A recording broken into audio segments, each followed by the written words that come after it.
நாம் எல்லாம் சாயப்பாவுடைய ப்ராடக்ட். உண்மை தானே பொய்யா? நம்ம அப்பாவுடைய ப்ராடக்ட் தான் நம்ம. அப்பாவுக்கு அப்பா யார்? தாத்தா தானே. தாத்தாவுக்கு தாத்தா பேர் என்ன? இப்போ தவசம் கொடுக்கும்போது, சிரார்த்தம் கொடுக்கும்போது அப்பா பேர் தெரியும், சூப்பராக தெரியும், நல்லா தெரியும். 2-3 பேர் வச்சுருப்பாங்க அவங்களோட, அப்போ கூட தெரியும். அப்போது தாத்தா பேர் நல்லா தெரியும். அவங்க அப்பா பேர் தெரியுமா? சொல்லுங்கள் பாப்பா, அவங்க கொள்ளூர் தாத்தா பேர்.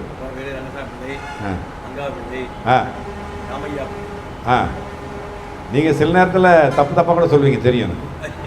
நான் கூட அப்படி தான் சிரார்த்தம் பண்ணும்போது தப்பாக சொல்லுவேன், மறந்து போயிடுவோம் சில நேரத்தில். அப்போ என்ன நினைப்பேன் தெரியுமா? ஐயர் தப்பாக சொல்கிறாருல, மந்திரம் சொல்லுவார் தானே. ஐயர் தப்பாக மந்திரம் சொன்னால் கூட அது ஏறுவோம். நமக்கு தப்பு இல்லை, அவர் தப்பாக சொன்னால் அது அந்த பாவம் அவர் தான் செய்யணும்.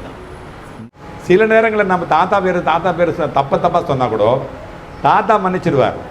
ஆடாடா, நம்ம பேரை நமக்கு ஒரு புது பேர் வச்சுருக்கான் அப்படின்னு அவர் நம்மளை ஏற்றுப்பார் அப்படிங்கிறது தான் என்னுடைய எண்ணம். அதனால் நாம் எல்லாம் என்ன செய்யணும்?